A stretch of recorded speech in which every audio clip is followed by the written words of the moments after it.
Hey, I'm Sapphire. Want to hear something scary?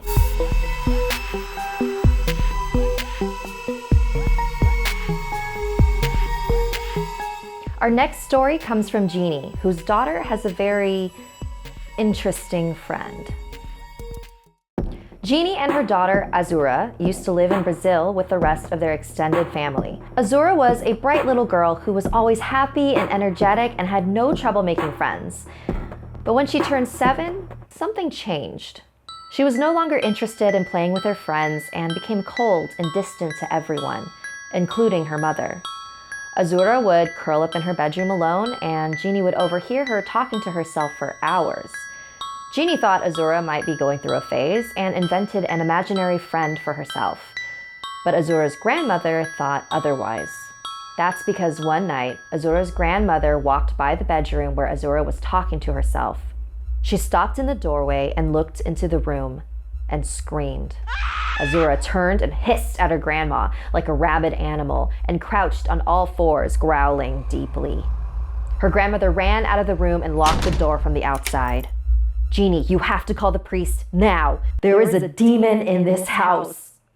Jeannie is not a religious woman. She thought her mother was being a little dramatic, but nevertheless, she called a priest to come over to the house. He arrived the next morning and the grandmother explained what she saw. There was a demon with big bat wings and cloven hooves. Its skin was dark and scaly and its hands had giant talons. Jeannie just snickered at this description. The grandmother unlocked the door and there was Azura crying hysterically. "Don't go! Don't go, please don't go! No, please don't go! Don't go! Don't go! Don't go! Please don't go!" The moment he saw this, the priest dropped his Bible and rosary and closed the door. "That's no demon. That's a Manchachicoj." "A what?" "It is a creature that is born from a demon and cursed without love. They seek out mortals to love them and attach themselves to those who show them kindness."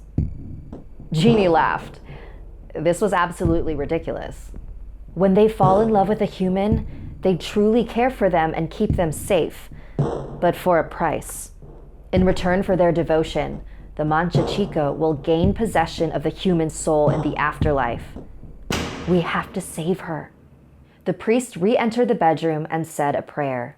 When he came out of the room, Jeannie saw Azura sleeping peacefully in her bed. A few days later, Jeannie was about to run some errands and Azura stopped her. "Don't leave." "But sweetie, I need to buy us something." "Please." Jeannie was a little freaked out by how sincere her daughter was, so she stayed home.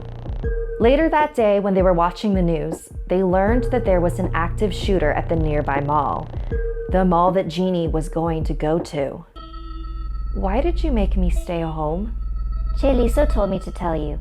He doesn't want me to be sad, so he will help me keep you safe.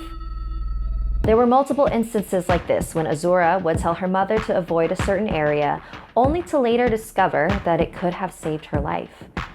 And Jeannie wasn't the only one who was experiencing good luck. Azura's school bullies had stopped picking on her and began apologizing to her and giving her gifts. Azura was hit by a car on the sidewalk and flown into a gutter, but walked away without a scratch. Azura's little sister was diagnosed with a terrible skin disease, only to have it completely healed a few weeks later. To Jeannie, it was all just good luck. But according to Azura, this was all because of Cheliso, her demon. Years had gone by and Azura was now 15 years old. Jeannie found it a little odd that her daughter had never talked about any school crushes or shown any interest in dating, so she decided to talk to her daughter. "You know, when I was your age, I couldn't stop talking about boys. Is there anyone you like at your school? You can tell me." "I have Cheliso. He says I'm his one and only, and it'd be wrong to leave him when he's been so good to me. Hasn't he been good to us, Mama?" Jeannie did not like that response. She thought that her daughter had finally grown out of this ridiculous phase and she couldn't stand these lies anymore. "Enough, Azura, enough with Cheliso. He isn't real. I don't ever want to hear about Cheliso again. You understand?" Jeannie stormed out of the room, leaving Azura in tears. After she had cooled down, Jeannie decided to apologize to her daughter. She entered her bedroom and froze. There was Azura, curled up on her bed, but in the lap of a giant demon. He looked just as Azura's grandmother had described years ago. Jeannie couldn't believe what she saw. But there he was. Cheliso was real. Azura is now 22 years old and only occasionally mentions Cheliso. And Jeannie will remind her that Cheliso plans to take her soul in the afterlife. And you're okay with that? Of course. Hasn't he been good to us, Mama? A very special thank you to Jeannie, Azura, and Cheliso, who, according to Azura, is a fan of Snarled. Want Snarled, Slaytrix, or Something Scary merch? Visit our store by clicking the links beneath the video. Like this video if it gave you the chills.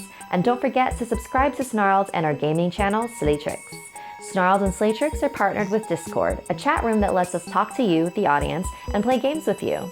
The link to join is in the description below. I'm also now on Twitch. Follow me there and everywhere else to stay updated on all my future adventures. Until next time, sweet dreams.